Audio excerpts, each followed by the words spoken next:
Dental problems రావడం వల్ల వీటిని నెగ్లెక్ట్ చేయడం వల్ల దీని ద్వారా ఇంకేమైనా ప్రాబ్లమ్స్ వచ్చే ఛాన్సెస్ ఉంటాయా? వేరే అనారోగ్యాలు ఇంతకుముందు చెప్పినట్టుగా మన oral health is oral cavity is gate way to over health అంటాం.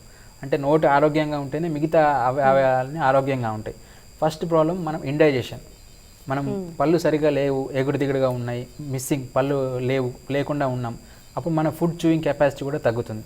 తద్వారా మనం పూర్తిగా సగం జీర్ణం మన నోట్లోనే లాలాజలంలోనే అవుతుంది.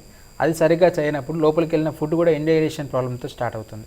ఇండైజెషన్ ప్రాబ్లం అవడం, గ్యాస్ట్రిక్ ప్రాబ్లం, అసిడిటీ ఇవి స్టార్ట్ అవుతాయి. And weight loss. చాలామంది పెద్దవాళ్ళు 60 ఏళ్ళు పైబడిన వాళ్ళు పళ్ళు లేకుండా ఉంటారు.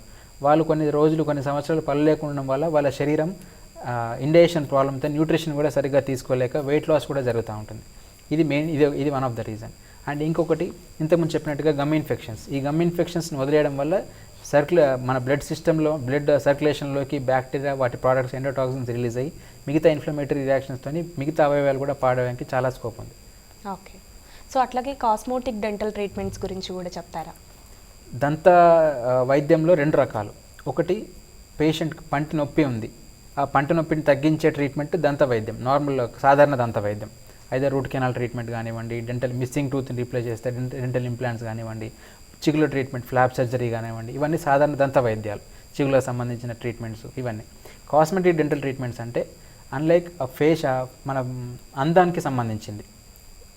ఆత్మవిశ్వాసం, మన ఆత్మవిశ్వాసాన్ని పెంపొందిస్తుందనే ఉద్దేశంతో ఈ మధ్య కాలంలో స్మైల్ డిజైనింగ్ అంటాం. అంటే పళ్ళల్లో చిన్న చిన్న గ్యాప్స్ ఉండడము, ఎత్తు పళ్ళు రావడము, చిన్న వంకరగా పళ్ళు రావడము, పళ్ళ సైజులో కానివ్వండి, పళ్ళ అమరికలో కానివ్వండి, పళ్ళ షేప్లో, పంటి రంగులో, వీటిలో ఏ విధమైన మార్పులు ఉన్నా వాటిని సరిచేసుకునే ట్రీట్మెంట్స్ని స్మైల్ ట్రీట్మెంట్స్ అంటాం, కాస్మెటిక్ డెంటల్ ట్రీట్మెంట్స్ అంటాం. ఇవి ఐదర్ వెనియర్స్ కావచ్చు. వెనియర్స్ అంటే పంటి మధ్యలో ముందు పళ్ళు ఉంటాయి, ఆ పళ్ళ మధ్యలో చిన్న చిన్న ఖాళీలు రావడం, ఆ ఖాళీలన్నీ పూర్తి చేయడానికి ఫిల్లింగ్స్ కాకుండా డెంటల్ వెనియర్స్ అని పెడతాం.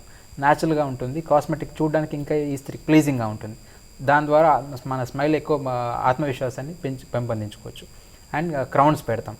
ఈ క్రౌన్స్ కూడా స్మైల్ డిజైనింగ్ కిందకి వస్తుంది. స్మైల్ డిజైనింగ్ చేయడము, ఆర్థోడోంటిక్ ట్రీట్మెంట్, ఇవన్నీ కాస్మెటిక్ ట్రీట్మెంట్ కిందకి వస్తాయి. ఓకే.